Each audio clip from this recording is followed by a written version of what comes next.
ito ang ating DIY dishwashing mga sisi.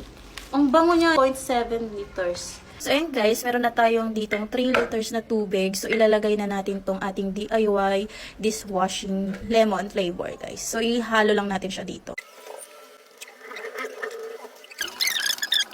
So, ayan guys, kung makikita nyo, sobrang bula niya yan. Pero kailangan mawala po yung bula niyan. Halu-haluin nyo lang po siya ng maigi. So, ayan, may mga parang buong-buo pa siya. Tapos medyo malapot pa lang siya ng konti. Dapat guys, sobrang lapot na talaga niya. So, ayan, i-continuous nyo lang siya sa paghalo guys. So, hi guys, dahil wala na siyang bula, pwede na natin siyang isalin dito sa ating mga empty bottle. So, meron tayong 1.5 na empty bottle, tapos itong mga to. So, tingnan natin kung kakasya dyan. Kasi dapat 3.7 liters itong mga cc. So, ganyan.